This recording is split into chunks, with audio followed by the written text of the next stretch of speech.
When you go to vote, early voting continues this weekend. Election day is on Tuesday. Make sure you turn over your ballot and vote on Proposition 1. It's a measure that the whole state is voting on, but it deals with one land issue in the Adirondacks, in Lake Placid. And if it passes, it would add 2,500 acres of new land to the Adirondack Forest Preserve. All you need to know to vote on Proposition 1 on today's Story of the Day.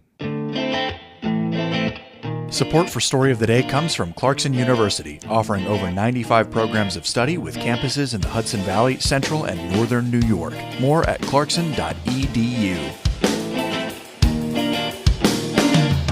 Hey, I'm David Sommerstein. It's Friday, Halloween, October 31st. The news is scary enough pretty much every day, so no need for additional tricks. First up, North Country Congresswoman Elise Stefanik announced this week that she's written her first book. As Kara Chapman reports, the news comes shortly before she's expected to make a decision about whether to run for governor next year. The book is called Poisoned Ivies, the inside account of the academic and moral rot at America's elite universities. It'll be published by Threshold Editions, a division of Simon & Schuster that specializes in conservative nonfiction. According to a press release, Stefanik draws on her experience questioning the presidents of prestigious U.S. universities about anti-Semitism on their campuses amid student protests of the war in Gaza. The congressional hearing in 2023, in which Stefanik interrogated the leaders of Harvard, MIT, and UPenn, went viral and catapulted her into the national spotlight. In Poisoned Ivies, Stefanik claims these and other higher ed institutions have abandoned freedom of thought, open debate, and academic excellence. She argues they've instead embraced censorship, anti-Semitism, and moral cowardice, quote, that has spread far beyond campus walls to every corner of American life. Poisoned Ivies is billed as, quote, a damning exposé and a blueprint for reform.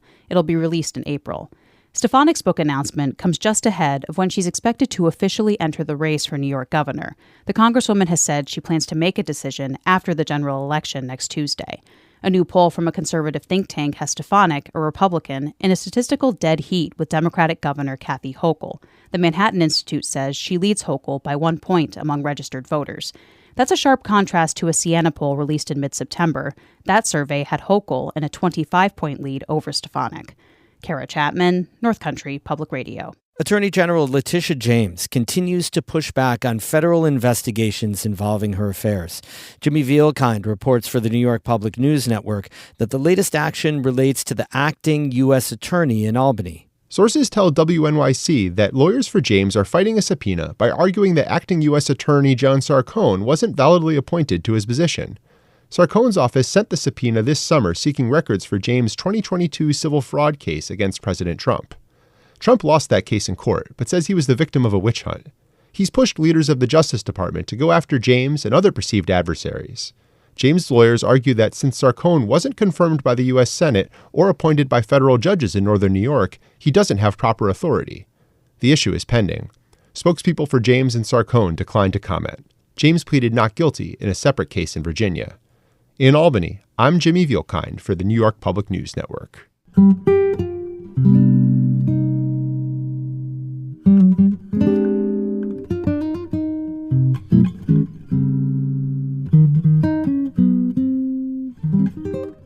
Every New Yorker will have a chance to vote on an Adirondack issue in this election.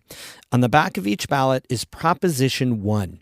If voters approve the measure, it would fix a constitutional violation tied to an Olympic sports complex in Lake Placid. It's a complicated issue. It has a long backstory. So our Adirondack reporter Emily Russell broke it all down for us. To understand how Prop 1 ended up on the ballot in this election, we have to go back about 5 years. Lake Placid was getting ready to host the World University Games. That's when Dave Gibson and other environmentalists in the park noticed something he says was alarming. Many people who pass by the Mount Van Hoevenberg access road just outside the village of Lake Placid saw a pile of logs. Gibson is the executive director of Adirondack Wild. Mount Van Hoevenberg was undergoing a major renovation to host cross-country skiers and biathletes at the 2023 Games. Here's why the pile of logs raised alarm bells for environmentalists like Gibson. Article 14 of the New York State Constitution, known as the Forever Wild Clause, strictly prohibits tree cutting on state forest preserve. While a portion of the Olympic site is on town-owned land, most of it is on forest preserve. And so those of us who were curious, where are these logs coming from, found out that they're coming from lands that are on the forest preserve. So essentially, the Olympic Regional Development Authority, which operates Mount Van Hoevenberg, was violating the state's constitution when it cut down all those trees. Gibson and other top environmentalists confronted ORDA about that. Joe Martens is the chair of ORDA's board and says those early conversations sparked the years-long effort to address the violation. Everyone realized that you can't cut trees on the forest preserve and that we needed to clean this up and make sure that our facilities were compliant with the Constitution. So here's what Prop 1 would do. It would make an exception for the tree cutting and development that's already happened at Mount Van Hoevenberg. It would also give ORDA the flexibility to further develop that property with some restrictions. Voters approved similar amendments decades earlier, which allow the state to manage and develop Whiteface and Gore Mountain. As a way to make amends for the tree cutting and development at Mount Van Hoevenberg, Prop 1 also includes a land deal.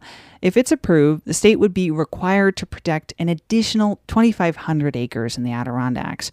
Earlier this week, Governor Kathy Hochul preemptively signed a law approving the amendment and additional land deal. Senator Pete Harcum and former Assemblymember Billy Jones sponsored Prop 1. Harcum is from the Hudson Valley. He says it took him a while to grasp why they needed an amendment for work that had already been done. The first few times I looked at this, I didn't quite understand it. Harcum worked closely over the years with Jones and State Senator Dan Steck, who represents much of the Adirondacks. Amending the Constitution takes years and multiple steps. Before an amendment ends up on the ballot, the state legislature first needs to approve it in 2 consecutive sessions. Harcum says a few key points helped him convince other lawmakers to support Prop 1. These facilities already exist. It's not like we're carving up new sections of the Adirondacks, and there's an economic multiplier. It allows world-class events to be held in the Adirondacks, and with that comes tourism dollars. Along with hosting the World University Games a few years ago, Mount Van Hoevenberg has also hosted World Cup races for bobsled and mountain biking. Plus, this winter, the Olympic site is set to host a World Cup event for luge and the World Cup finals for cross-country skiing. But key supporters of Prop 1 say it's about more than just tourism dollars. Claudia Bramer, who leads Protect the Adirondacks, says it's about respecting the Constitution and protecting the forest preserve. Without an amendment, we have these things that ORDA did on the forest preserve in violation of the Constitution, and we do not want to see the Forever Wild Clause simply be ignored by a state agency. All of the top green groups in the park support Prop 1, including Protect the Adirondacks, the Adirondack Council, Adirondack Land Trust, and the Adirondack Mountain Club. State lawmakers approved the proposal for a second time earlier this year. After years of work, Dave Gibson from Adirondack Wild says it's gratifying to finally see Prop 1 on the ballot. He's especially happy about the additional land deal. The immediate benefit of receiving 2,500 acres of wild forest lands that are going to be forever wild, forever. So we're encouraging New York voters to vote yes. It's not clear where those 2,500 acres of new forest preserve land will be in the park. That's something the DEC will decide. The DEC says it's also still determining where the funding for that land deal will come from. Early voting is underway in New York. Election Day is this coming Tuesday. Emily Russell, North Country Public Radio. We have more news all the time on our website, ncpr.org. Music today by Mark Corey of Watertown and Paul Myers of Colton. Happy Halloween. Stay safe and dry and warm on this chilly, chilly night, and have a great weekend. I'm David Summerstein, North Country Public Radio.